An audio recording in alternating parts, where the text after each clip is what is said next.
Okay, so and we are speaking of people that we love. Yeah. We have kind of round two with Miss Finney, another great school teacher that we had. Yes. Who stopped by, and Squire Larry Blackford. Yeah, coach. I mean, I know what you're doing as coach. Coach, yep. But yeah, so man, oh man, so yeah, they get to talk. In this second part, they divulge a little bit more about what like the events that are coming, and things to get excited for about the park, and then also they tell us how to get involved. So yeah, let's take a look.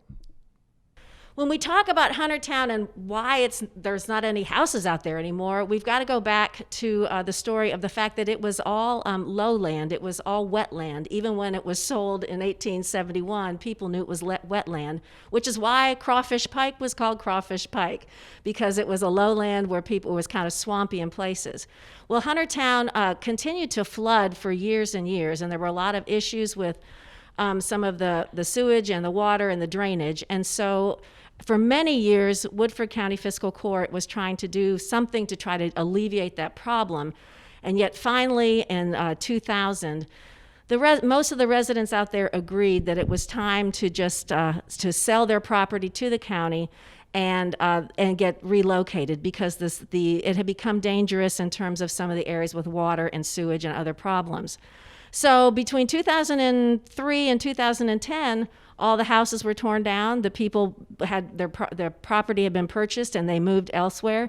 And so there's really nothing left out there but a beautiful 38 acres of land. But there aren't any existing structures except for one little piece of a house that we have found and uncovered. So that's kind of where it all started. The fiscal court and a team of people decided to try to apply for a grant to turn Huntertown into a community park. It's now zoned as a conservation district, so it can only be a park. A passive community park where people can have trails and running and walking their dogs, and a picnic area and a pavilion eventually, and all sorts of things. But so in 2010, the county did apply for a grant, but they were not awarded the grant, and so the program was sort of shelved to the back. Well, now, in 2016, when I was still teaching high school at Woodford County High School in social studies, my class was in a group doing a class called PAST, Piecing a Story Together, and we were learning how to research and do historical research. Well, the students learned about Huntertown. We went out there and worked also with Mary Beth Rouse, who was a biology teacher, and we did all sorts of documentation of history and the environmental impacts and all sorts of things about what kind of trees were out there and the water quality, et cetera, and did a presentation to the fiscal court in 2016. I always said, when I retire, I really want to see this project happen. And so that's kind of what happened. I retired in June of 2018, and in July, somebody called me and said, hey, people are talking about Huntertown again. And so that's when we got started, and I got hold of Larry and other people. And so we have a community of just citizens, a committee of just citizens from the community who have been working since fall of 2018 to make this a reality. We're thankful to the fiscal court. We're thankful to the Versailles Woodford County Parks and Rec Department, because now this 38 acres is part of the Parks and Rec Department, and we are working to make it a park that will open in August of 2021. It will just be phase one of the park, but we will have walking trails, picnic area, benches, and a great bit of interpretation about Huntertown. And the reason we're doing it in August is because that's the 150th anniversary of when Jerry Gatewood bought the original first 5 acres. Larry, do you want to talk a little bit about what we're planning for that weekend? We're planning on August the 28th and 29th. First, we're going to have a dedication on the 28th, which is going to be a program that morning for the color guard. We're going to have color guard troops are going to come down and do a dedication service. We're going to have some readings and maybe some poems. Just dedication to the park and a little bit of history of it, and also we'll get the community people involved in it. And so that's going to be on the 28th. On the 29th, we're going to have a church services for the dedication of the park that morning. And we're going to try to get a speaker, Reverend Bottoms, hopefully if all possible. And we're also going to have the community churches have a combined choir and to present the music, and we're going to have a prayer and another little dedication ceremony also. So we're excited about it. And we want to make sure the whole community be involved with it, and just come and have a great time in dedication of this park.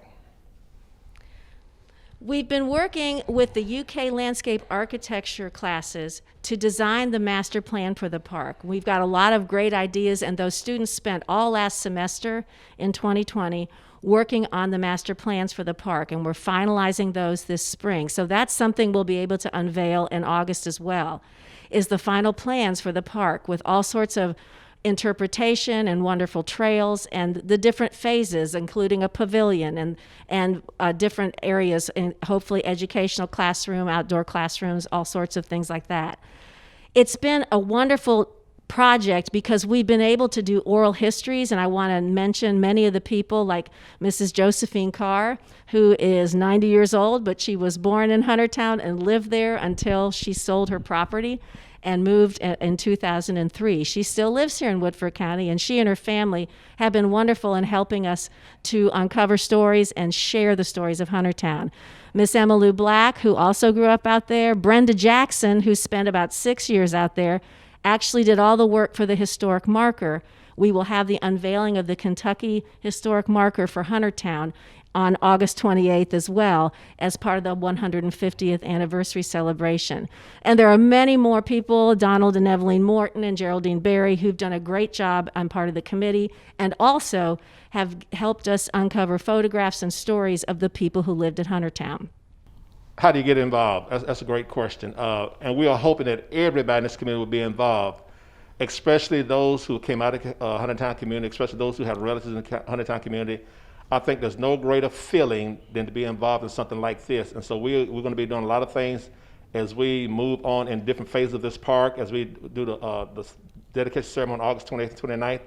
And we're going to need a lot of help with a lot of assignments. So you can be involved by contacting Sue or contacting me if you're excited about helping, because we're really going to need help. There's going to be a lot of things we're going to be doing, and going to need a lot of help doing all the things that we plan to be doing out there on those days. And so that's how you can be involved. And we hope that everybody will get involved, because I don't have no doubt in my mind that there's going to be parts everybody's going to really love and enjoy. And just the open land, just walk out there, it's so quiet, it's so peaceful. And I mean, I really, really believe it's that people are going to spend a lot of time at that park once we continue to phase it in with different things in the park also out there. So we're excited about it. Hope everybody get involved now, and so they can feel like they really contribute something to the park also. Yes, we are excited about all the volunteers that have already been out there for work days, because we are doing a lot of stuff trying to get rid of the honeysuckle and the winter creeper. Larry Blackford and others have been out there. You know, we've been clearing wood that's down and trees and all sorts of things. So there's lots of work like that to be done. And we do have, if you go to our Facebook page, you'll see you can sign up or send a message there. There's also an email, and that's huntertownkypark@gmail.com. And if you send us an email, we'll be happy to add you to our list for the work days. And we just send out an email and ask you to come and sign a waiver to work the Versailles Woodford County Parks and Rec waiver. But other than that, you bring your tools, and we've had children to all through adults, all ages out there working to clear, right now, mostly the invasive species. So please, we'd love to have your help. It's going to be an exciting project, and the thing is, it's right there at the end of Huntertown, at the end of Huntertown Road, right before you go over the bridge across the Bluegrass Parkway.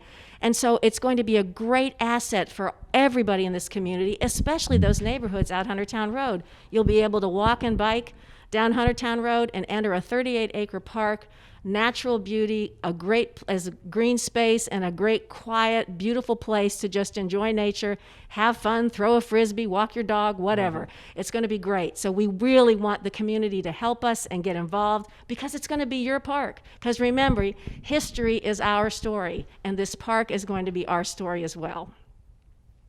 Awesome. Yes, that is so cool. We get asked that question a lot. How do I get involved? Yes. How can I take part in that? How can I be a part of it?